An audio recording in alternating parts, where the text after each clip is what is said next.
Good evening, everyone. I'm Sally Yates, and on behalf of the Women's White Collar Defense Association, thank you so much for joining us tonight for the second annual WWCDA Awards Gala. We are so happy that you could join us. I was honored to be the MC at the first ever WWCDA Awards Gala last December at the beautiful Sunset Room at the National Harbor outside of DC. It was a truly spectacular and memorable evening. I was even more honored, though, when Karen Popp and the WWCDA asked me to MC the awards gala again this year. So I guess I didn't screw it up too badly last year. But I'm not just the MC of tonight's event. I'm also a proud member of the WWCDA. I joined the WWCDA as soon as I left my job with the government and returned to private practice. And I'm so happy and proud to be part of such an amazing organization, an organization that has as one of its principal goals the advancement and support of women in the field of white-collar practice. Although we can't be together in person this year, we have put together a fantastic virtual program for the evening. In addition to celebrating our impressive award winners, the program will also include a tribute to the late Honorable Justice Ruth Bader Ginsburg, who, as you all know, was a lifelong champion for gender equality and a groundbreaker who personally overcame innumerable obstacles.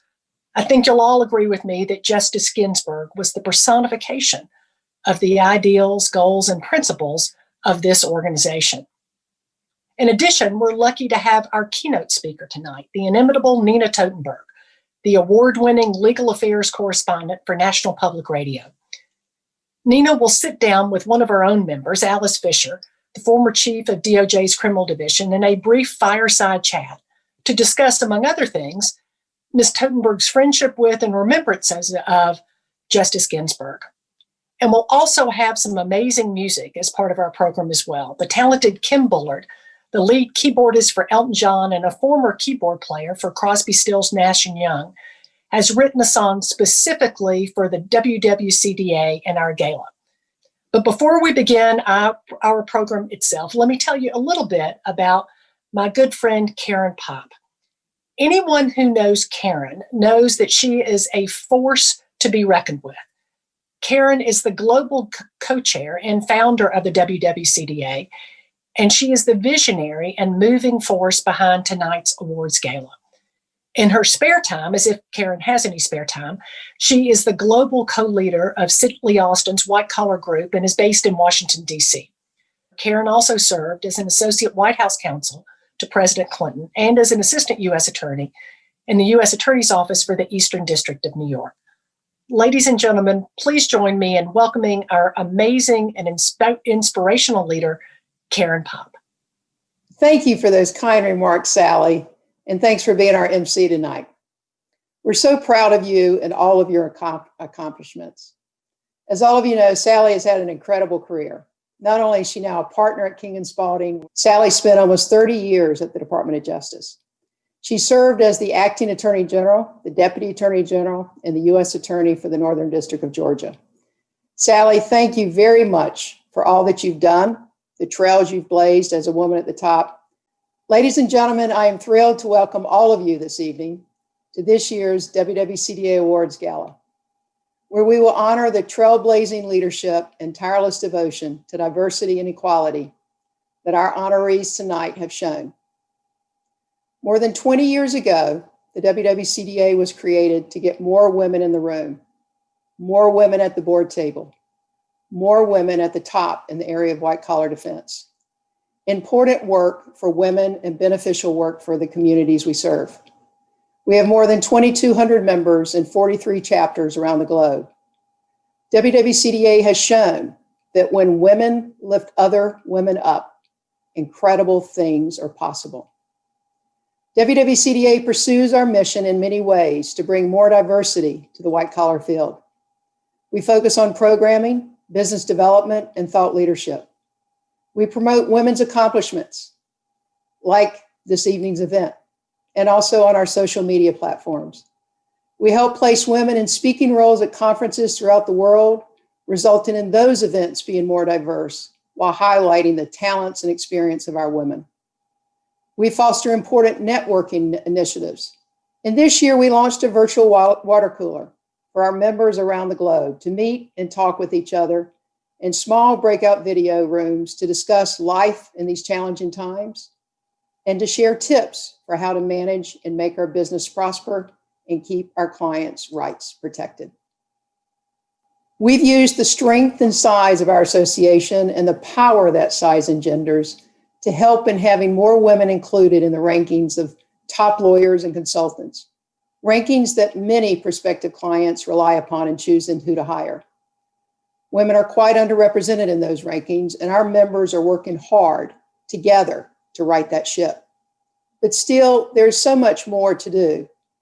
And at this unique time in history, I'm so proud of our members who have stepped up to meet this moment and do important work to support their communities. This past year, WWCDA issued a call to action as the US and the world reacted to the police killings of so many people of color.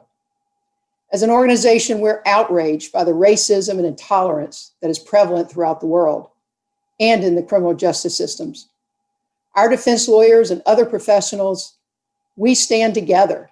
We stand for fairness, equality, and compassion for all people. WWCDA recognizes that as an organization and as individuals, we have much more work to do. We have work to do to help right the wrongs to people of color.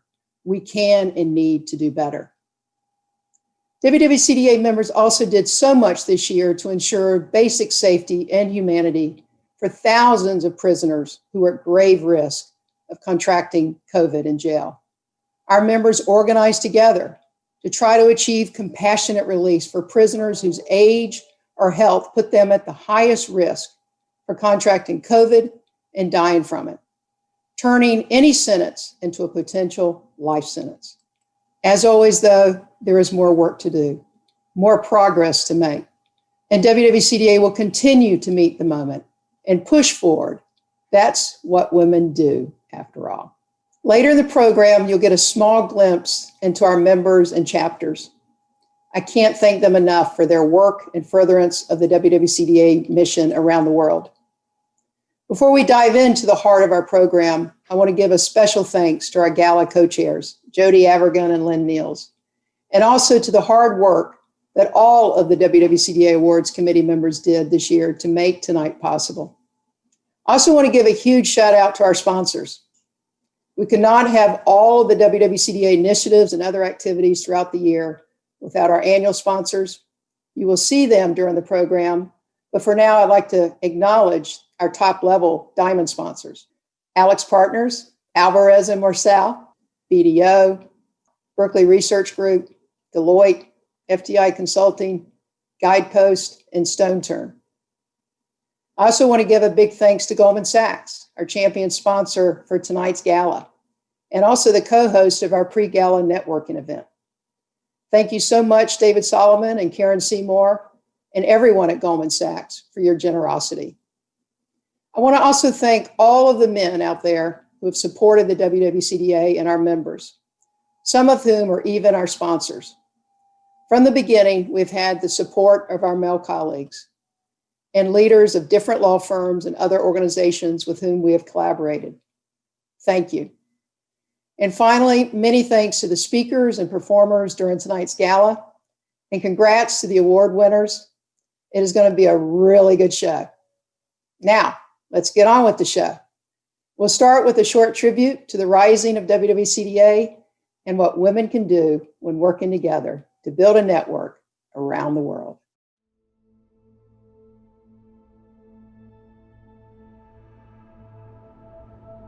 In 1999, Karen Popp and Beth Wilkinson attended the American Bar Association's annual White Collar Crime Conference after having only recently returned to private practice from senior positions in the U.S. government. At the conference, they noticed there were virtually no women on panels and only a handful of women in attendance. As a step towards redressing the gender balance, they began getting together with the women in white-collar practice with the goal of supporting one another. They had regular lunches with these women in Washington, D.C. Women in other cities were getting together too. They would all come together annually at the ABA conference. This collaboration grew into the Women's White Collar Defense Association that now spans the globe. Women have always been at the forefront of social change around the world. Like all of the trailblazing women before them, they saw a need in their community, and they started by connecting the amazing women they already knew. Women who had used their platforms to support other women. Women who had enhanced white-collar practice by being great lawyers and professionals while making the field more diverse and equitable. The Women's White Collar Defense Association was founded with a simple vision: equality for women in the field of white-collar criminal defense, and a simple mission: promote diversity in that field by providing networking, education, and business development opportunities. Today, WWCDA has thousands of members and dozens of chapters throughout North America, Europe, Latin America, and Asia Pacific. WWCDA has numerous initiatives in pursuit of their mission through networking opportunities, mentoring and educational programming, fostering collaboration through referrals, promoting member accomplishments and experience, identifying business development opportunities, and raising awareness in the news and on social media. They are trailblazing for the next generation of women in white-collar criminal defense. They are the WWCDA. Connecting, collaborating, advancing.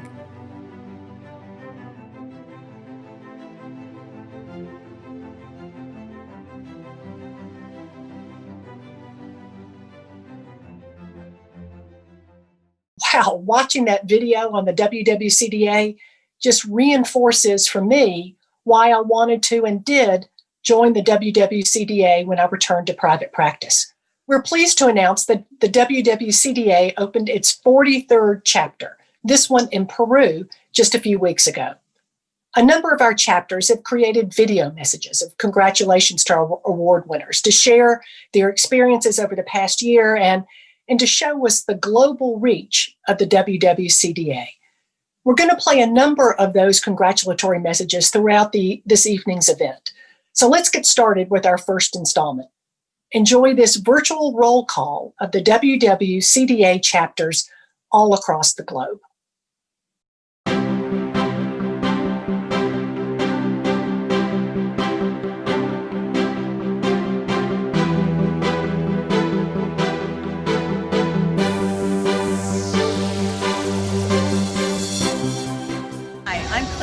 And I'm chapter leader of the North Carolina chapter. We're 20 members strong. We also represent clients from all over the state. I'm coming to you today from the National Whitewater Center in Charlotte, North Carolina, where our U.S. National Kayak Team trains. You too can ride the rapids.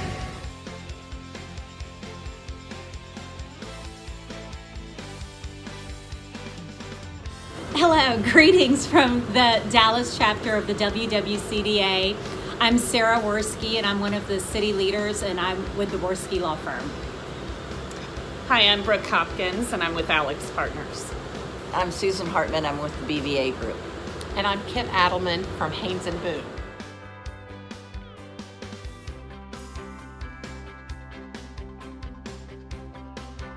Hi, this is BJ Bernstein, Atlanta chapter. Just wanted to say thanks for creating the Small Firm Initiative.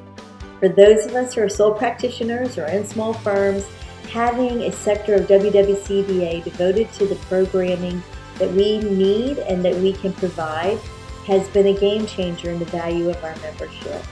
We may be small, but we're mighty, and having a voice in WWCDA has grown to over 300 members in this section.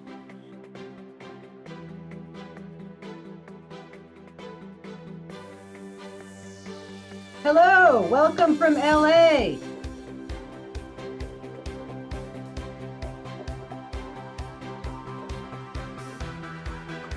Greetings from the Big Apple. I'm Nikki Friedlander, co-chair of the New York chapter.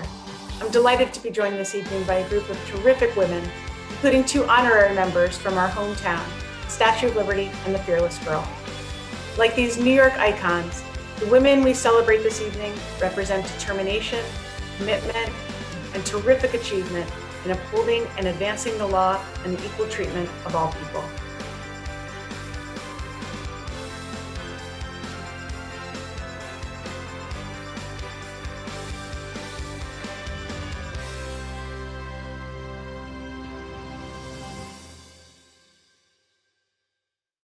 What an amazing organization. And now to the award presentations. Our first award will be the Catherine M. O'Neill Mentoring Award. This award is near and dear to my heart. The award is given to an aspiring junior member of the WWCDA in honor of the late Catherine M. O'Neill and in commemoration of her excellence, integrity, tenacity in her legal advocacy, her grit, her enthusiasm and optimism for life and the law, her boundless energy and creativity, her dedication to mentoring young lawyers, and her generous and tireless donation of her time and talents for the public good. She was an inspiration to all who knew her. Our 2020 Cathy O'Neill Award winner is Aviva Gilbert. Aviva is a senior associate at Farella, Braun & Martel in San Francisco.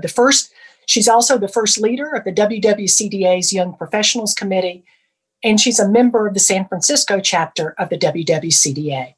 We will hear from Cathy O'Neill's husband, Georgia Supreme Court Justice and my dear friend, Dave Namias, as well as his and Cathy's sons, Stephen and Michael, who I know Cathy would be so, so proud of. Hi, y'all. We're Cathy O'Neill's boys, David, Stephen, and Michael. Cathy loved the WWCDA, and particularly its mission of mentoring newer female attorneys to achieve everything they can during their careers. We're really happy that you've honored Cathy's legacy by creating this mentoring award, and that this year's winner of the award is Aviva Gilbert.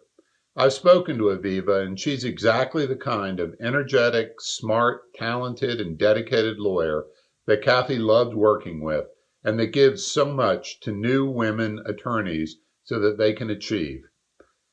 Again, we want to thank the WWCDA. We want to congratulate Aviva, and I hope all of you stay safe so that we can all gather together sometime in the future. Until then, I hope you all continue to work to allow women lawyers to have the same opportunities that male lawyers like me have always had. Thanks again, and I hope you have a great gala.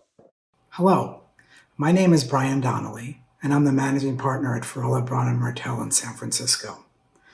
I am delighted to be joining you virtually today, and I'm even more delighted to introduce you to Aviva Gilbert. While still relatively early in her career, Aviva has displayed unlimited potential and is already a force to be reckoned with, both inside and outside the current virtual walls of our law firm. Everyone who works with Aviva is delighted with her legal prowess, and her clients find her tenacious, professional, and empathetic, three qualities that do not always go hand in hand. Aviva naturally mentors younger associates at our firm and was instrumental this year in establishing the Young Lawyers Committee at WWCDA. This committee has already launched a successful mentoring program. On behalf of all of your colleagues at Farella, Braun & Martel, congratulations, Aviva. I have a strong hunch that this will not be your last recognition as a white-collar defense attorney. I'm so honored to be with you virtually today to present the Catherine M. O'Neill Mentoring Award, which was established and funded for many years in the future by donations from more than 50 of Cathy's King & Spalding partners. Before we get to the presentation, you should know three things about the woman for whom this award was named.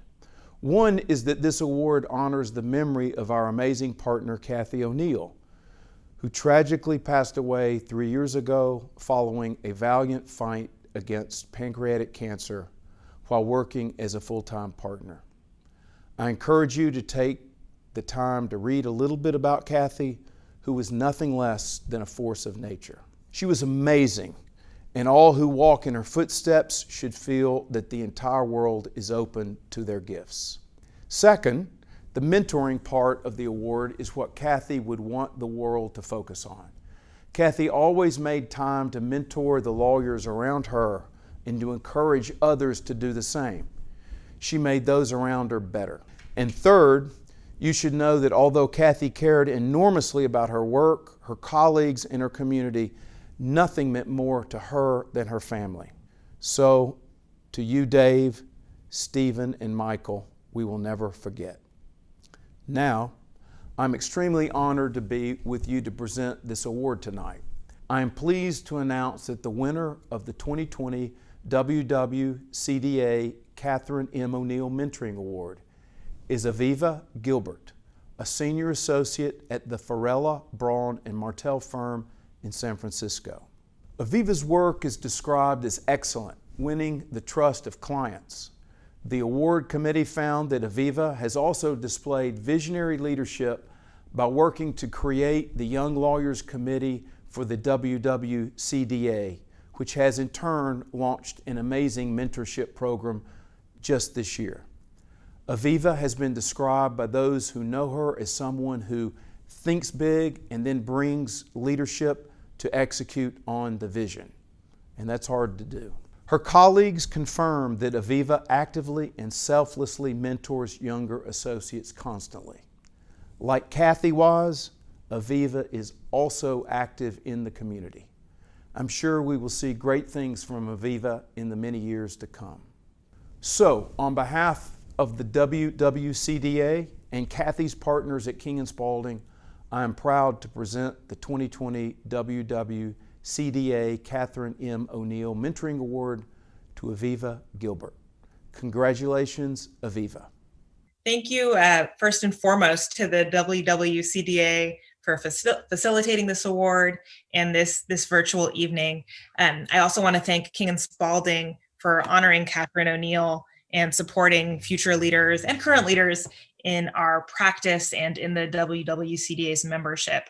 I also want to thank Miss O'Neill's family and friends, some of whom reached out personally to speak with me. I want to thank them for their graciousness and for honoring her in this, I hope, lasting way, and for emphasizing through this award, through memorializing Miss O'Neill, the importance of both doing good and being good, and how she embodied both of those important traits and efforts, and how she focused on paying it forward. And that's something that I seek to do going forward in my career and as a recipient of this award.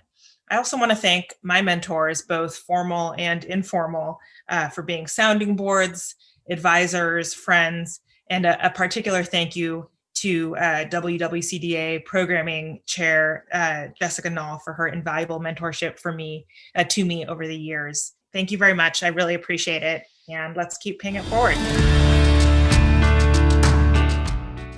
Hi, I'm Ann Chapman, President of the Phoenix chapter of the WWCDA. Members of the chapter have provided election protection support through the Arizona Voter Empowerment Task Force. This group provides counsel to those who are targeted by the overcriminalization of lawful voting activity. Still, other members have filed motions for compassionate release for prisoners at risk. Other members participate in organizations like the Arizona Attorneys for Criminal Justice and the Arizona Justice Project. As protests this summer swept through the nation in the aftermath of George Floyd's death, our members leapt into action, representing protesters and others. But in addition to these important representations, the City of Philadelphia has retained one of our members, Nicole Phillips, a partner at Montgomery McCracken, Walker & Rhodes, to investigate the Philadelphia Police Department's protest response. This representation draws on Nicole's deep experience as an assistant district attorney, an AUSA, and now as defense counsel. We are so proud of Nicole and of all of our members who continue to advocate for justice in these trying times. I would say that COVID has impacted our work in every possible aspect and on every possible level. We have to make sure every day to find the best solutions for our clients, for our colleagues. This is tremendously time and energy consuming. This being said, This is also showing us that we can adapt to new circumstances. And I would say that the members of our chapter responded very well to the situation by being, as I said, very flexible and also by staying positive, notwithstanding all that's happening currently. So what is the impact WWCDA is making globally through our international chapters? It allows each of us to connect on professional matters, to join forces when promoting and advocating for more diversity in the profession. It provides us with a fantastic opportunity to have a network of talented experts to work on our international matters. And last but not least, it also opens up a whole new world of friendship and personal connections. Seattle chapter of WWCDA responded to the COVID crisis by connecting, by staying strong, and being positive. We reached across the aisle to the United States Attorney's Office to address the practical issues of managing cases in the public health crisis. COVID has certainly impacted all of us on so many levels this year. Life certainly looks much different in 2020 than what we had envisioned or planned for the future, I'm sure.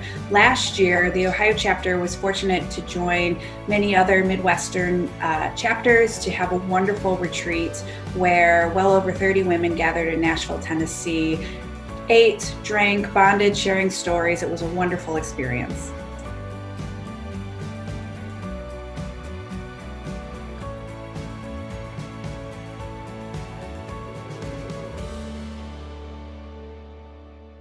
We would like to take this moment to thank the following diamond sponsors: Alex Partners, Alvarez & Marsal, BDO, Berkeley Research Group, Deloitte, FTI Consulting, Guidepost, and Stone Turn. We would like to thank the following platinum sponsors: Ankara, Ernst & Young, KPMG, Mintz Group, Treliant. The WWCDA Laurie A. Miller Leadership Award for the advancement of women in white-collar defense is presented to a member or a former member of the WWCDA for her achievement in white-collar defense and her tireless support of women and the mission and the work of the WWCDA. It was created in memory of Laurie Miller, a groundbreaking leader and brilliant practitioner in the white-collar defense and government investigations field, who was absolutely unyielding in her advocacy of women. The 2020 recipient of the Laurie A. Miller Leadership Award is Karen Patton Seymour, General Counsel of Goldman Sachs. Karen was one of the founding members of the WWCDA's New York chapter. We'll hear remarks from David Solomon, the Chairman and CEO of Goldman Sachs. David will be followed by last year's recipient of the Laurie Miller Award, Joan McPhee. Good evening. I'm David Solomon, the Chairman and CEO of Goldman Sachs. I'm delighted to join you all and celebrate the achievements of Karen Seymour, the recipient of this year's WWCDA Laurie A. Miller Memorial Award. This award is about achievement in white-collar defense, and it is of course understandable that Karen would be considered and rewarded for her achievements on this front. Importantly, this award is also about demonstrated leadership and commitment to supporting women in the legal profession, and we at Goldman Sachs could not be more proud of this recognition, one that Karen deserves and one that represents who we are as an organization. As a firm, we continue to challenge ourselves to create an inclusive environment, and our commitment to hiring, developing, and advancing women is one of our most important goals. Karen has been a critical part of these efforts. Karen joined Goldman Sachs in 2018 as a partner and serves as our general counsel, handling our most critical legal matters, and is a member of our management committee. In October, she and 11 other general counsels in the financial services industry signed a letter demonstrating their shared commitment around diversity and inclusion in the legal profession. This letter included pledges to increase opportunities for advancement for diverse employees and to emphasize the importance of diversity as a client of many of the law firms and legal vendors with which we interact. The letter also highlighted the importance of social action within organizations and the legal profession through pro bono work related to racial justice, which is work I know Karen has championed within our legal division. And we applaud your recognition of her work over a long and storied career. Karen and I both know there is more work to be done, but with efforts like hers, we can have an impact and drive change. To that end, I am truly humbled to celebrate with you this evening. Congratulations, Karen, and to the WWCDA for all your work in supporting women in the legal profession. Thank you. Good evening, everyone. This is an event for which it actually hurts to be remote. I can still feel the energy from all of us being together a year ago at the inaugural gala in that beautiful room among so many friends and colleagues, all sitting so closely to one another at table after table, all so fabulously together. But leave it to the WWCDA, intrepid, innovative, undeterred, to charge ahead in the face of this pandemic, pulling us together from our homes around the globe in joyful celebration of some of the most exceptional leaders and role models in our profession. Last year, it was a great honor for me to receive the Laurie A. Miller Award for the Advancement of Women in White-Collar Defense. This year, it is an even greater honor to present the award to Karen Patton Seymour. Let's just say it, there is and long has been an aura around Karen Seymour. Not only has she excelled in her career on a scale that few even aspire to, in public service as chief of the criminal division in the Southern District, in private practice as a partner at Sullivan & Cromwell, and in the corporate world as the general counsel of Goldman Sachs. Karen also always has found time to look out for others, not only to take care of her clients, but to mentor younger lawyers, to promote women, and to share work in every sphere of her career. Karen, cheers to you from all of us. Congratulations. Thank you, David, Joan, for those very kind remarks. I am truly humbled to receive this award from this organization. It really means more to me than you could know. This organization has been so impactful in empowering women who practice in the white-collar area. It has made lasting change, and I'm so proud to be a part of it and humbled by this award. I remember when I was just going back to private practice from the U.S. Attorney's Office, and I went to the White Collar Crime Conference down in Miami. And at the time, I was hoping to get more networking, get more referrals, because mostly the referrals that came to me were to represent women who found themselves in trouble, as if I couldn't represent a man who was in trouble. But I went to the conference and was really disheartened because it was a sea of men as far as I could see. And there were lots of men doing a lot of golf outings. And on the last day of the conference, it happened to be my birthday. And I saw my friend Karen Popp and Amy Millard. And I said, can we just cut this conference now and go have a nice lunch, confessing it was my birthday. And together we talked about the challenges that we faced in building a practice, the fact that there, to the best of my memory, were no speakers at all at the conference who were women. And there really just was not the gender parity that we dreamt for. So we all went to the beach. Karen and Amy and I pulled as many women as we could. We had a nice sit down, a real honest conversation, not just complaining, though there was some of that, but really talking about how we could help one another and empower one another. And that was, I would say, the start of something that developed into something really amazing. Watching this blossom as it has, and knowing that when this happened in the late 90s, there was a dramatically different field for women in white collar. And now I think in large part to this organization, women are not just representing other women in cases. We're representing major firms, individuals were on the forefront. More, of course, needs to be done, and it will be done through this organization's focus, but it is energizing to be here with all of you tonight and see the great work that is continuing on this front. I can't thank you enough for awarding me this award, and I'll show it to you.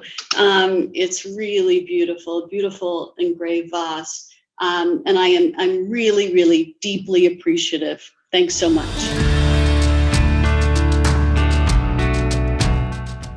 I'm pleased to introduce tonight our wonderful keynote speaker, Nina Totenberg, an award-winning legal affairs correspondent with NPR. Nina's phenomenal reporting on the Supreme Court and legal affairs has won her much-deserved and widespread recognition and numerous awards.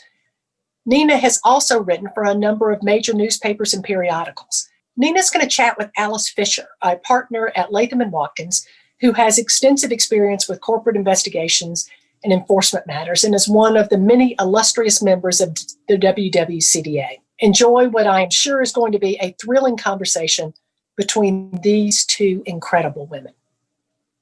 Thank you. And it's so great to be here with all of you, even though it's virtual, which is not ideal. I'm so delighted, though, to have this fireside chat with Nina Totenberg. It's very exciting and such an honor for me. If you think about 20 years ago, we would have been able to fit the entire white collar women's group around a fire. So it's kind of wonderful to be able to do that. But Nina, thank you. It's such a privilege and honor to be here with you. A little bit of a role reversal that I get to ask you questions, but it's so lovely. I know you were dear, dear friends with Justice Ginsburg, and what an amazing woman. And you had met her, I understand, a long time ago when she was a professor at Rutgers. I'm so sorry for the loss of your dear friend. I think we all carry that loss because she was so amazing. Did she ever sleep? Well, she started out in life not sleeping as a young lawyer, or not even a lawyer yet, when she was in law school, and her husband had testicular cancer, and they had an 18-month-old. And she's at Harvard. He's a year ahead of her. She's got this baby to take care of, and she would come back from classes, take care of Jane, who was 18 months or so old, or 2 years, and play with her. And then she would eventually feed her, get her to bed. And that would often be the time that Marty was waking up, because he was getting massive doses of radiation, and he would sleep until 9 or 10 o'clock at night, sometimes after he got back. And then she would feed him and take notes on his paper and all of that. And she would finish at about 1 or 2 in the morning, when she would turn to her own work. And she, of course, was the one on Law Review. He was not. As he's often said that Ruth was a brilliant lawyer from the beginning, and he was a brilliant golfer. Now, that really wasn't true. It was worth a good laugh, and it was a wonderful self-deprecating thing to say about himself, but he was one of the leading tax lawyers in the country, of course. She certainly was a sensation in so many ways. And you all spent so much time together, and you had the opportunity to be such dear, dear close friends with her. What's one of your happiest memories with her? Well, this isn't my happiest memory, but it is probably my most important memory of her in the company that we're in today. So my late husband fell on the ice, had a severe head injury. He ultimately died almost 5 years later, but he was in the ICU for months upon months upon months, and then had to go to rehab, then came home, and was, led a good life for 2 or 3 years, but always with, alarms and excursions. But at the point where he was in the ICU for, I think, 8 months, she said to me, she would scoop me up periodically and just say, "We're going to the opera. Why don't you join with us? Or we're going to an event at Catholic University. Why don't you be my guest and come with Marty and me?" And she would just scoop me up and take me with her. And on one of these evenings, she said to me, and I had spent a lot of the day at the hospital that day. And she said, Nina, he's going to come home. He's going to really need you when he gets home. So I think that you should keep who you are and go to work every day. It won't be the best work you've ever done, but it'll be good work anyway. And go to the hospital for an hour a day. And then when he's well enough to come home, you will still have yourself to be his wife and take care of him in the way that he's going to need. And it was the best advice anybody ever gave me. It allowed me to keep myself together and to be Nina for my husband Floyd until he did die. And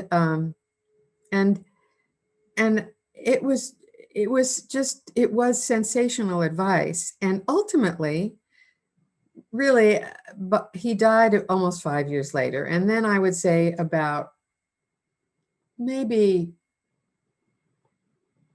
7 or 8 months after that, she had scooped me up as usual, and we were walking down a hallway.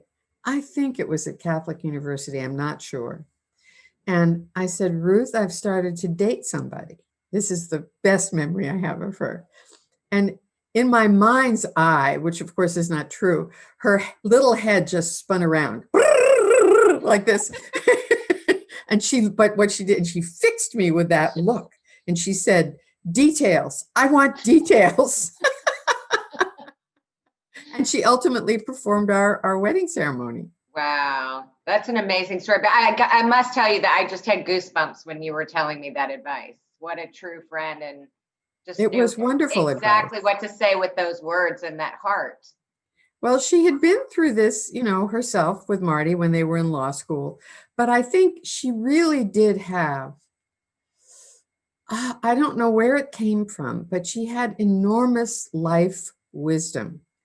Well, but what do you think? You've seen women on the court for years. How do you think that's changed? Did you ever talk to her about that? Or do you have any views of how it's changed for women on the court? Well, they're very different women.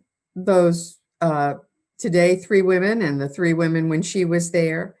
I think that she, and obviously she and Justice O'Connor were quite different in their legal viewpoint in many ways and on many subjects, but they were very good friends. They really were sisters in law in that sense. I love hearing that. That's so fantastic. And she was, and they both got, this is amazing because this crowd more than most knows how much they did not look like each other, right? I mean, they looked nothing like one another. The only thing that would have been made them look more different would have been if one was black and one was white. And still, lawyers, and not newbies, really experienced lawyers, would turn to Justice O'Connor and say, well, Justice Ginsburg, or, and Walter Dellinger, who did that when he was Solicitor General, said the minute it went out of his mouth, he knew what he'd done, and he just wanted the floor to open up and him to drop through it. And they knew this was a subject of rueful humor on both women's part. And when Justice O'Connor retired, and there were a few years there where Justice Ginsburg was alone and was the only woman, and she had not had that experience even on the DC Circuit, because on the DC Circuit, Pat Wald was the chief judge ultimately, and they were on that court together, and probably there were others who over time were there. But she'd had O'Connor with her all the way, and then suddenly Sandra wasn't there. And she felt it very acutely, and she made very few bones about it. She gave an interview to Joan Biskupik at one point when Joan worked, I think, for USA Today or Reuters, I don't remember. And she said very pointedly that she still had the experience in her workplace, as I think she put it, of saying something and having everybody just ignore it, and then somebody else saying the same thing 10 minutes later, and it's a man, and everybody says, "Oh, that's a great idea." And Yeah. I don't think the Chief Justice liked that one bit, but I guarantee you she didn't make it up. Yeah. Well, I am sure that there are many people that are watching this and watching your words and saying, "Oh yeah, I've had that happen." Mm. And they're also saying, yes, it really is unfortunate sometimes when we're the only woman sitting around the table, and it helps a lot to have another woman in there fighting through some of these, white collar crises. So when I went to NPR, Linda Wertheimer was already there. Cokie Roberts came like a year or two later. And most of the women who worked at NPR then, and probably now also, most of the reporters were women. Then it was because they paid us so little that no man would work for that much, that little. And we were the only people. We were glad to be able to get a job in those days, was the truth. It was so difficult to get a job. And, I'm considerably older than you are. And that really, when you look at who, people say to you, who were your mentors? Well, we didn't have mentors. Every place I worked until I was in my late 30s, I think, or certainly mid 30s, every place I worked, I was the only woman. Yeah. Yeah. And so there weren't any mentors. It was survival. And there were men there who were nice, but almost nobody who sort of said, "Here, let me help you." That didn't happen.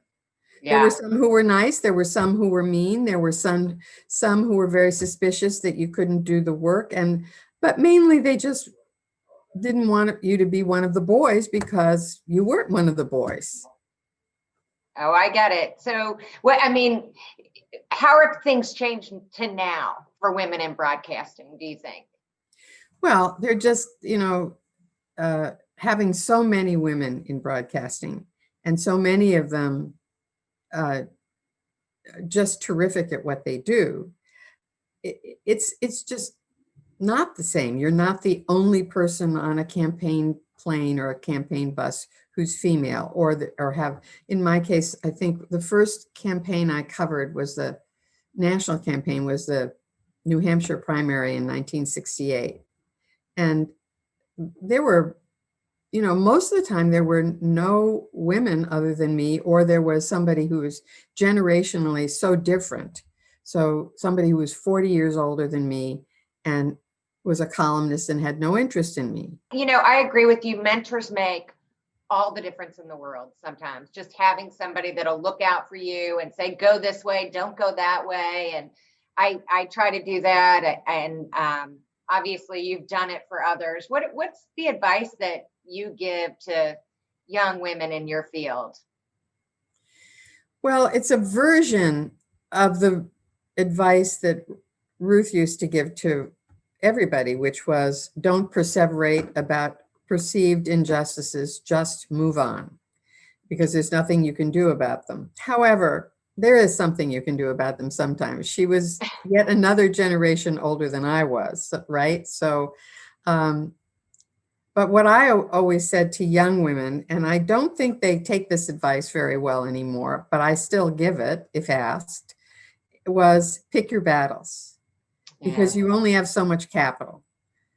Nobody has unlimited human capital, unlimited, to fight over everything that you don't like. So decide what it is that really matters to you, and then that's what you fight over. But don't do it over every little perceived sexist anything, because there will forever be those things. And it's not worth it. You need to, just pause, take a breath, and think, is this one worth saying something about, or even having a fight about? Yeah, that's great advice. That's great advice. Thank you so much, Nina. It's been such an honor and a privilege to be able to do this and have this conversation with you. It means so much to me, and I know means so much to everybody in the white collar group that you're willing to do this and show your support in this way. And congratulations to all the people who organized this wonderful gala. Before we launch into our third award of the night, I want to remind everyone to stick around for a very touching tribute video to Ruth Bader Ginsburg and to hear our musical guest, Ken Bullard, and his wife sing the song that Ken created just for our gala. Now, I'm really excited to talk to you about the third award tonight. It's something very different. It's the WWCDA Award for Group Achievement. The Group Award is given to a team that has demonstrated achievement in the white-collar area while advancing women. The winning team can be made up of either men or women lawyers or other professionals who have collaborated on a project or projects that have had an impact in the white-collar field while highlighting and promoting women. The power of teamwork and the importance of working together and promoting gender diversity can't be overstated. The recipient of the 2020 WCDA Group Award is Salesforce's Office of Global Ethics and Integrity. First, we'll hear from Amy Weaver, the President and Chief Legal Officer of Salesforce. Patrick Quinn, the Managing Partner of Cadwalader, the firm that nominated Salesforce's Office of Global Ethics and Integrity for the award, will present the award, and April Oliver, Senior Vice President and Associate General Counsel at Salesforce and the head of the Office of Global Ethics and Integrity, and herself a former WWCDA member, will accept the award on behalf of her team and make a few remarks. Hello, everyone. Thank you, Sally, for the kind introduction and for giving me the opportunity to introduce this next award. When April Oliver and I both joined Salesforce in 2013, I watched and supported as April began to build out a world-class ethics team. We had many discussions and many goals, but one thing was non-negotiable. We agreed that we would do everything we could to lift up and promote the advancement of women in our industry. And 7 years later, I couldn't be more proud of everything our ethics and integrity team, led by April, has accomplished. April and her team have created an environment that encourages women to fully embrace their ambitions and goals, to reject things like imposter syndrome, and to embrace a style that is uniquely theirs. And in a time where there's a closer look than ever that's being taken at how companies' policies and actions impact society and the world at large, this is an incredible achievement. I'd like to thank the WWCDA, who, through its recognition of this work, is validating just how important it is and the significant role it can play in shaping the future for women in law and beyond. And finally, congratulations to the entire Global Ethics and Integrity team. I can't wait to see what you do next. We at Cadwalader have been longtime supporters of the WWCDA and its important work promoting diversity and inclusion both in the US and globally. And we are very proud of our Cadwalader colleagues who are active in this important organization. I am delighted to present the WWCDA Award for Group Achievement to the Salesforce Office of Global Ethics and Integrity. Congratulations to that entire team.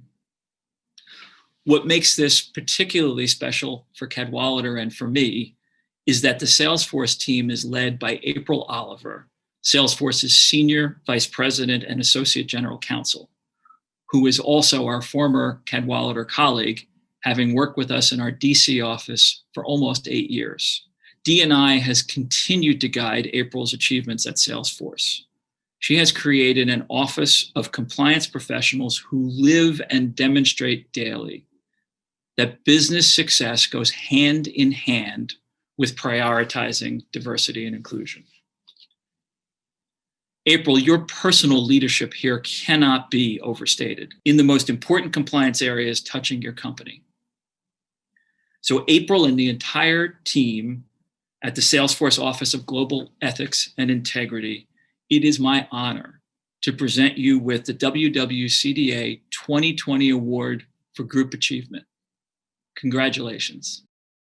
Well, good evening, everyone. Thank you, Pat. Thank you, Karen Popp, and thank you, WWCDA, for bringing us together. It is so great to be here virtually at least, to celebrate so many terrific leaders, including Justice Ginsburg. Some 15 years ago, Karen Popp of Sidley invited Jody Avergun of Cadwalader to lunch. Jody grabbed a bunch of young women attorneys to come along. I was one of those female attorneys. At that time, white collar was nearly an all-white male profession, and the seeming sole path to success was through the DOJ. I vividly recall that intimate lunch of about 8 people. Out of these small gestures of inclusion, so much good has followed. I have taken this lesson of inclusion to heart in building out our white collar practice at Salesforce, where I always try to include younger women lawyers in almost every important meeting. Then to give them meaningful work and stretch assignments so that their own backbone can be strengthened and their judgment matured. My team and I are very grateful for this honor. It is truly humbling to be surrounded by this many distinguished women, their mentors, and their allies. Equality has been a core value of Salesforce since its inception. I joined Salesforce because of how dedicated Salesforce is to leading with values. What started as an ethics team of 1 in 2013 has now grown into a team of 22, spanning global trade, anti-corruption, conflict of interest, political law, public sector ethics, and code of conduct matters. We could not be more proud. Under CLO Amy Weaver, our team is responsible for fostering a culture of integrity and leading with core values of equality and trust. It was in this spirit we created the Salesforce Code of Conduct, which features commitments to diversity, respect, and inclusion, as well as white-collar core tenets of anti-corruption and anti-fraud. Today, 2/3 of our team are women, but equally important is that we have inspiring and motivated male allies who uphold the equality value. This award means so much to our team, and it is a reminder to continue moving the needle, to find ways where we can lift up other women in tech, in law, and in our communities. On behalf of the whole team at Salesforce, we sincerely thank you for this honor. We do treasure it. Thank you so much.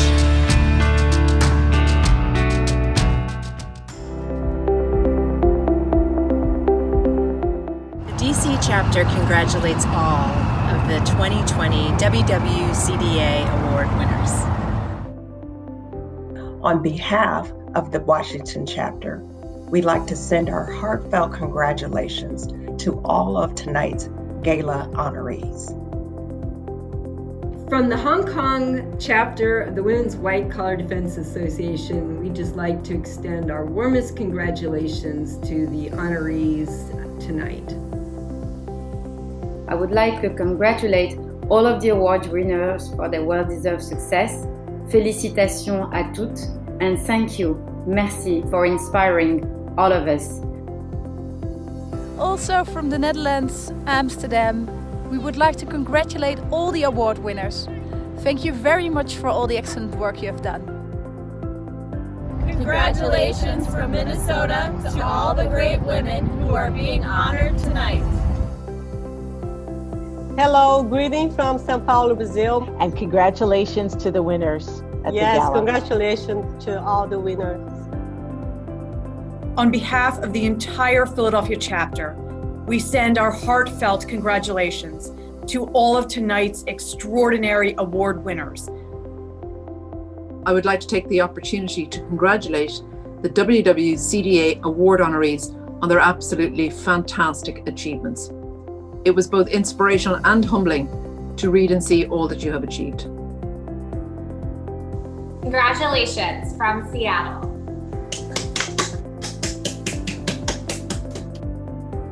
Huge congratulations to all of this year's winners. It's amazing to see such amazing talent from across the network, and it makes me really proud to be associated with such an inspiring group of women from across the globe. Hello from the Vancouver chapter. Congratulations to this year's honorees. We're so proud to be in your stead. Congratulations. Congratulations. Hi, greetings from the Toronto chapter of the WWCDA. Congratulations to all the award winners and Happy Holidays! Congratulations to all of you incredible women that are receiving an award tonight. This is absolutely deserved, and I can thank you enough for all you do for our cause. Hello from San Francisco. Congratulations. Congratulations, Aviva. Congratulations, Salesforce. So today I am proud to be sending a congratulatory message to our honorees.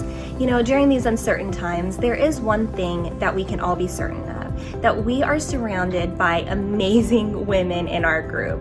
So today I just want to send a thank you. Thank you for all you do for our group, for our profession, and for our community.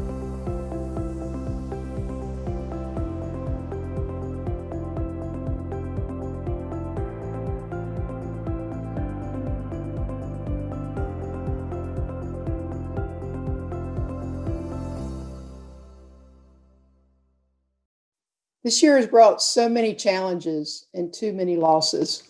In September, we suffered a particularly painful blow when Justice Ruth Bader Ginsburg passed. She was a trailblazer for us all, and she leaves an enduring legacy we must all carry forward. The statement the WWCDA issued reflects what our members feel. We cannot be doing what we are doing professionally, but for Justice Ginsburg. We owe her everything. As such, I am pleased to announce a WWCDA award in Justice Ginsburg's name and in honor of her legacy. This award will represent Justice Ginsburg's efforts to pave the way for other women and her life's work of mentoring and lifting up women in the law. Starting in 2021, the Justice Ginsburg Award will be given annually to a law student who demonstrates promise for the future of women in law. As we planned tonight's gala, we wanted to pay a special tribute to Justice Ginsburg and her legacy, which will include some of her law clerks, including Professor Amanda Tyler, who was writing a book with Justice Ginsburg at the time of her death. That book will be released in March and is already listed as a bestseller on Amazon. Following that tribute, we will have a musical performance from Kim Bullard, the keyboardist for Elton John and other groups, and his wife, Cece. I was introduced to Kim by my brother, Joey Pop, and Kim and his wife, Cece, will perform a song that they wrote for tonight's gala. The song was inspired by the work and the women of the WWCDA and also the life of Justice Ginsburg. I hope you enjoy it.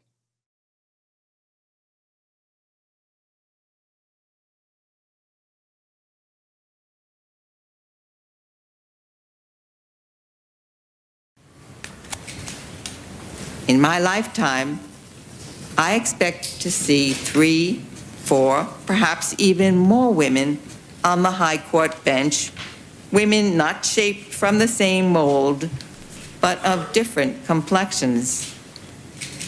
I surely would not be in this room today without the determined efforts of men and women who kept dreams of equal citizenship alive.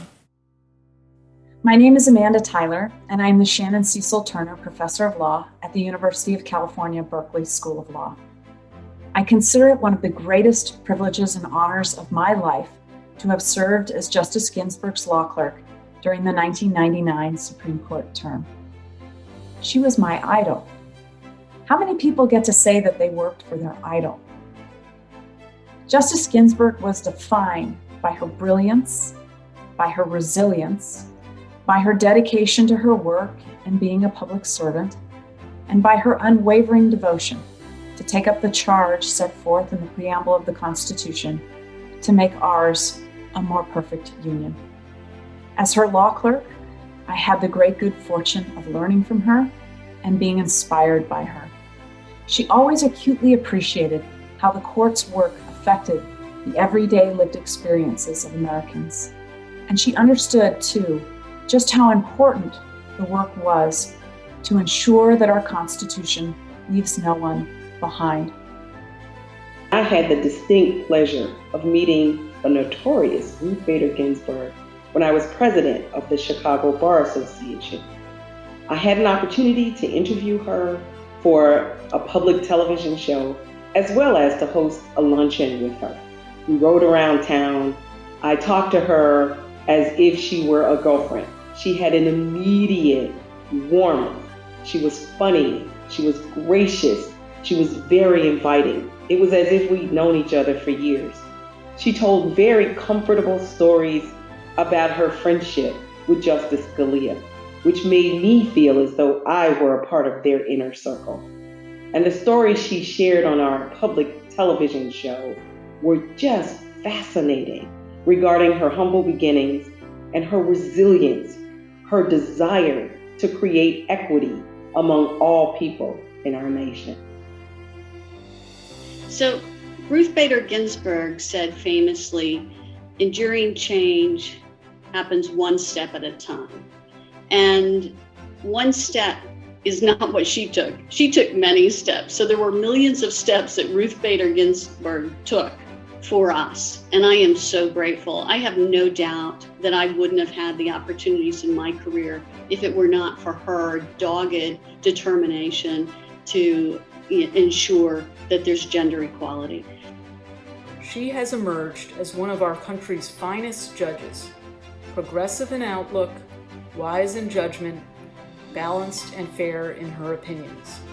She defied labels like liberal and conservative, just as she did in her hearing before the Senate, to earn a reputation for something else altogether: excellence. So many people have shared so many accolades and stories and memories of her. But I think my fondest memories are of the fact that she always came back to New York, to the New York City Bar Association, to speak at the event that honored her and provided an award in her name, because she knew how important it was for women, particularly young women, to see what they could also accomplish. I think the greatest gift she gave all of us was that she brought her whole self to all of her work. She acknowledged all the many parts of her life in her work. Her life as a lawyer, her life as a professor, her life as an advocate, her life as a parent and a spouse and as a judge. And she showed all of us that we too bring our whole selves to this great endeavor that we call the law. And for that, I will always be grateful to Ruth Bader Ginsburg. Hi everyone, I'm Wendy Weissong, and I wanted to share a special and probably unique memory of Justice Ginsburg. Back in 1984, when I was a law clerk in the DC courthouse, I used to take jazzercise classes with her and Judge Wald and a number of other law clerks and judges. And there we were dancing in our leotards and tights to Lionel Richie and Madonna, and having Jane Fonda yell at us to feel the burn. And we did. And it was a Ginsburg. Thank you. I recently had the great privilege and honor of interviewing Ruth Bader Ginsburg's close friend, Brenda Feigen. Brenda was with Ruth Bader Ginsburg at the ACLU for about a decade before she went on to the Supreme Court. And it was truly astounding learning about Ruth Bader Ginsburg's early cases, which set the foundation for all progress that followed. Those early cases of Frontiero and the VMI cases and so forth really did lay the basis, not just for rational basis to protect gender, but intermediate scrutiny, which is such a powerful thing as lawyers, we all know, to have that protection. So for me, the real revelation, I had known Justice Ginsburg as this very, powerful Supreme Court jurist who dissented when necessary in such a powerful way, but truly her legacy is with those key cases that made the bedrock for all the progress to come in terms of women's rights and equality. It's sort of easy to forget that in the relatively recent past,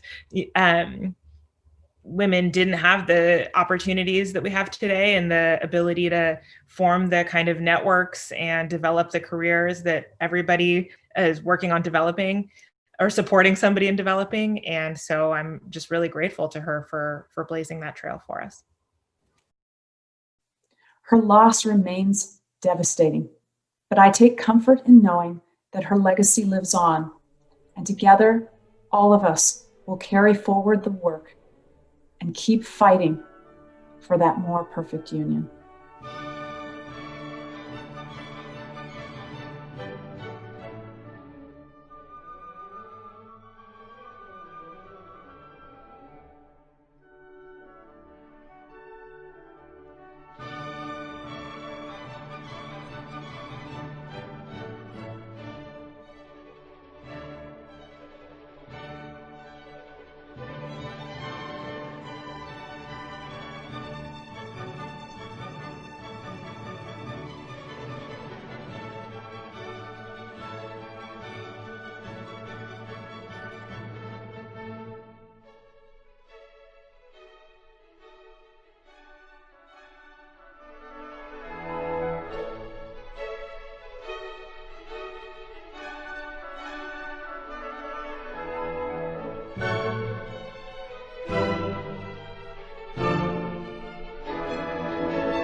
Good evening. I was delighted to be contacted to put together some music for this event. In the conversation I had with Karen Pop, finding out what it is you all do, I have to say I was really inspired getting a chance to look into your world. I knew you were honoring Ruth Bader Ginsburg tonight, so I thought rather than dazzle you with some jazzy licks on the keyboard, I wrote down some RBG quotes with the idea of perhaps building a set of lyrics around them, seeing what could happen with that. But I thought it might be some complications about getting clearances. I mean, with this organization of legal minds, that probably would not have been a problem. You probably could have figured that out. But I didn't want to make things more complicated than they had to be. Anyway, like I say, I was really moved by what you do and the overlay of relationships that are at play here. You have the relationships with our heroes, like the notorious RBG, and the supportive relationships you have with each other, the relationship with the organization as it faces outward to the world. But what really moved me, it just gets back to the relationships you have individually with your clients. It can't be overstated how important that is.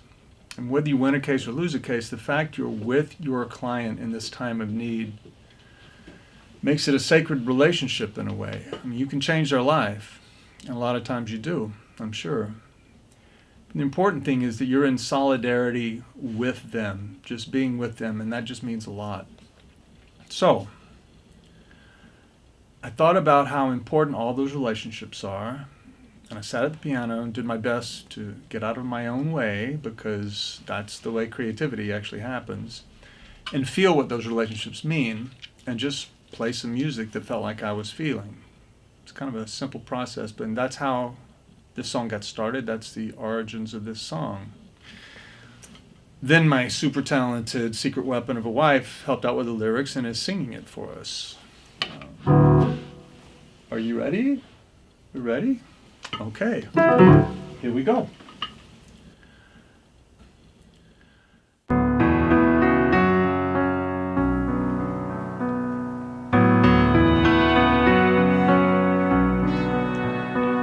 You can choose to see the darkness, refuse to see the light. No use to wear your armor when you have no place to hide. We need a little kindness, we need a lot of hope. We need someone to let us know I'm with you when danger is calling. I'm with you to keep you from falling. I'll be the rising sun with each day's dawning. I'm with you, we're in this together. I'm with you, and I'll give you shelter.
falling. I'll be the rising sun with each day's dawning. I'm with you, we're in this together. I'm with you, and I'll give you shelter. We'll hold each other high. You are my treasure. Oh, I'm with you.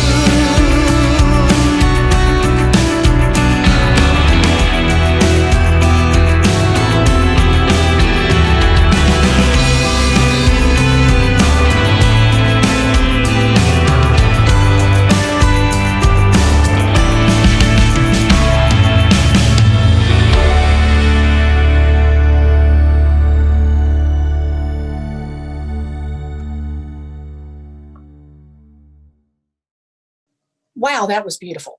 Thank you, Kim and Cece Bullard. That is so cool that they wrote that song for the WWCDA in this event. Now, for our final and most anticipated award, the WWCDA Champion Award. This award is given to an individual who has made a profound impact in the white-collar field while advancing opportunities for women. I know that there were quite a few nominations from around the world for this award. I'm so impressed to hear that there are so many qualified and committed men and women whom people suggested to the WWCDA should be honored for their efforts in promoting gender diversity in white-collar practice.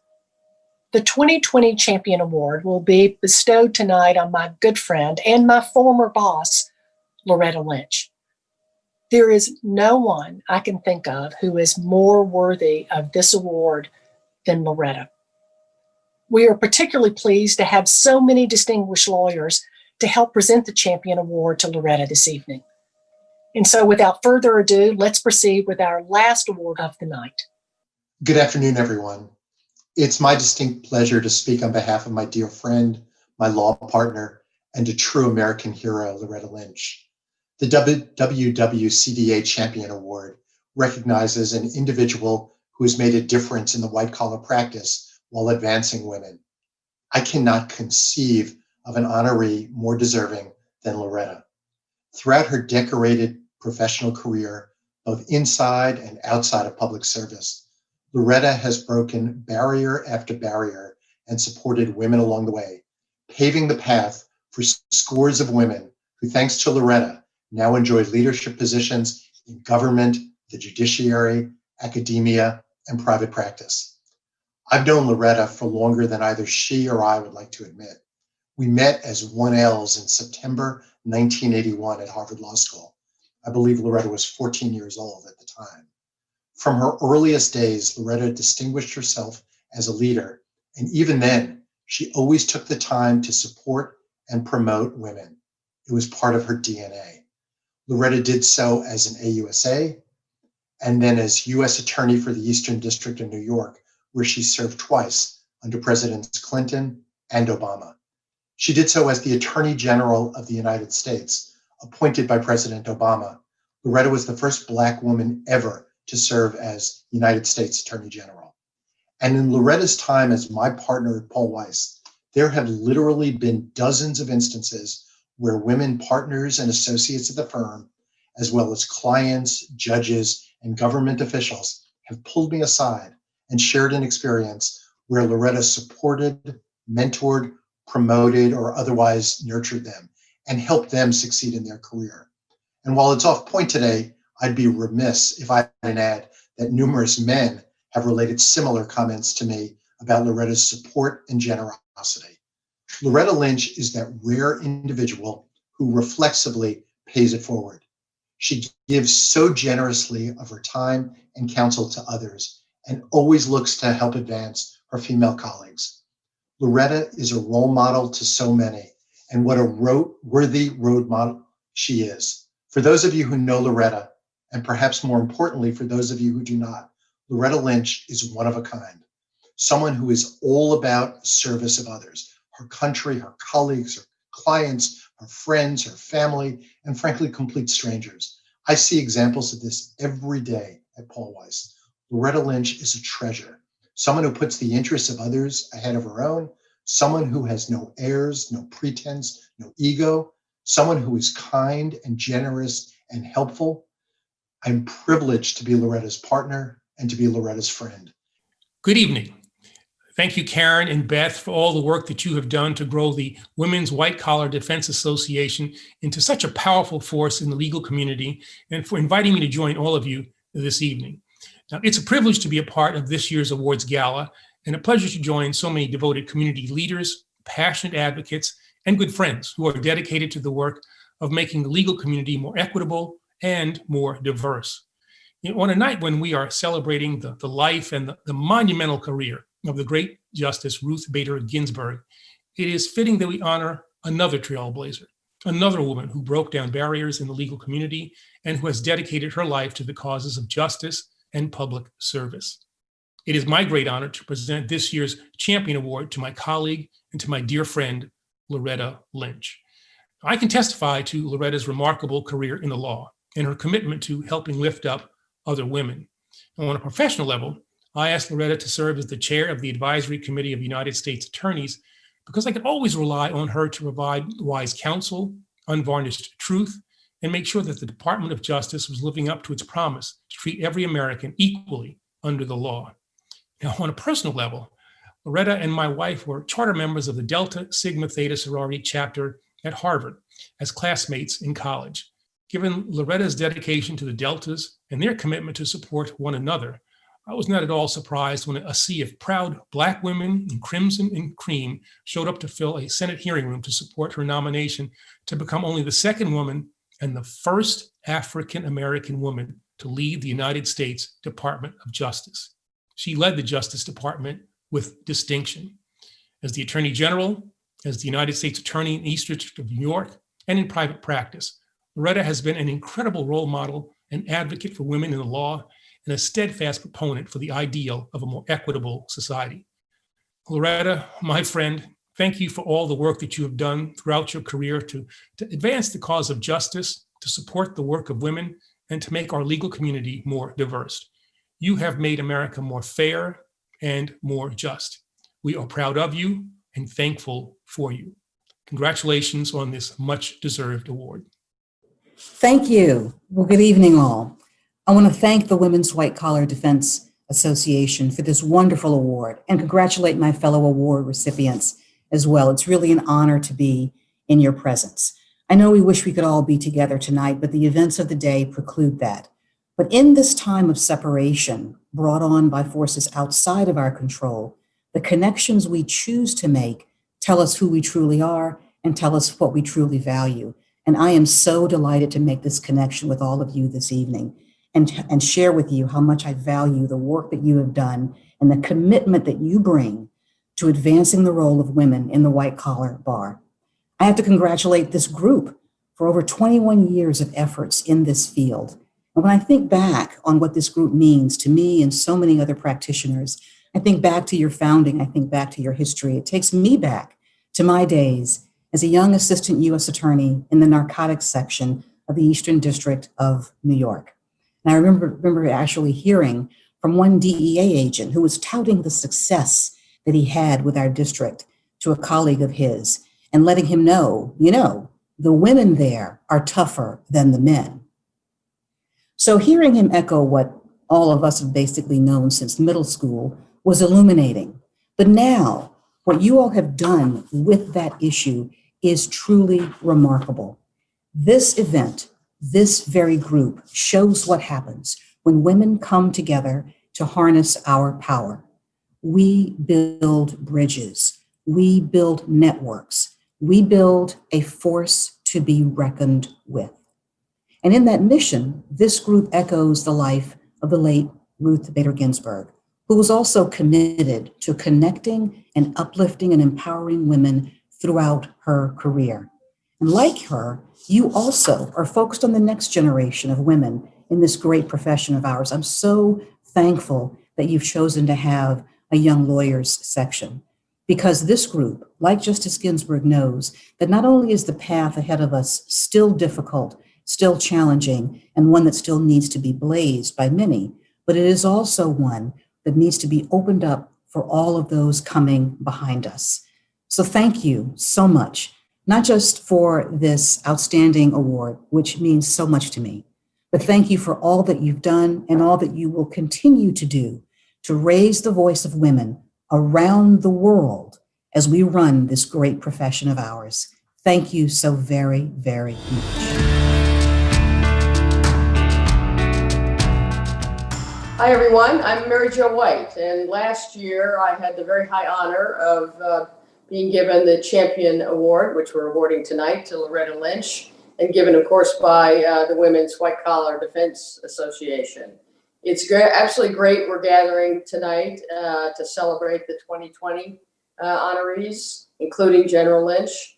You know, the importance of the WWCDA, founded in 1999 when I was actually still a U.S. Attorney in New York, and founded by and for practitioners for women, really can't be overstated, nor can I think its successes since then, and its spectacular growth in the United States and frankly around the globe. Karen Popp, your global chair and co-founder, is still fearlessly leading the way for all of us. I had the privilege to work with her and with two of tonight's honorees, both in the government and private practice. Loretta Lynch and Karen Seymour are truly in a category of their own as leaders, role models, lawyers, and people.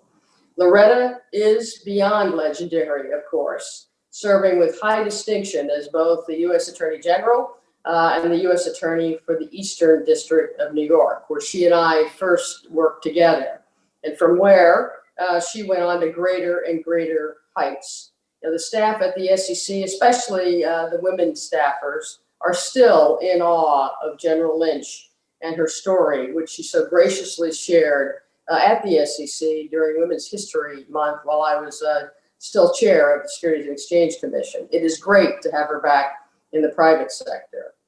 Karen Seymour is another of my heroes. From the very start, Karen has been a highly respected force in our profession, which she continues to be today as the General Counsel of Goldman Sachs. I remember watching one of Karen's summations when we were in the Southern District of New York U.S. Attorney's Office together, and just being stunned by her command of the case, the courtroom, and everyone in it. I have a lot more stories about Loretta and Karen. Many of us do, I'm sure, but I'll stop there. They both really do us proud. So congratulations to Loretta, congratulations to Karen and the other honorees tonight. And thank you all for what you do and continue to do and mean to our profession and the rightful place of women in it at the very top. Thank you.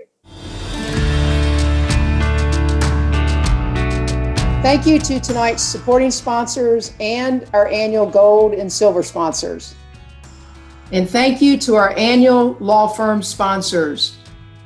And a big thank you once again to Goldman Sachs for being our champion sponsor this evening. Well, my duties tonight have come to an end. What a phenomenal event. I want to thank you and the WWCDA for allowing me to participate in the WWCDA Awards Gala. To end this fabulous evening event, our fearless leader, Karen Popp, will make some closing remarks. Karen, I pass it along to you. But before I say goodnight, I want to thank everyone again for attending tonight's event and for supporting the very important mission of the WWCDA. Karen, to you. Tonight's event showcases how the WWCDA brings women together to help our clients, help our communities, and lift each other up. And the support we receive from our male colleagues and leaders. And also, our gala tonight highlights the trailblazing work of tonight's winners, all of whom have advanced and will continue to advance diversity and equality in the white-collar field. We come from different places, have different beliefs, but in this challenging year in particular, we have come together to honor our heroes like Justice Ginsburg, celebrate our remarkable honorees, and find opportunities to support each other and our clients. What an awe-inspiring event. I'm so proud of everyone and proud to be the chair of this fantastic organization. On behalf of the entire Women's White Collar Defense Association, My best wishes for a safe and happy holiday season. And thank you again for joining us this evening. See you next year.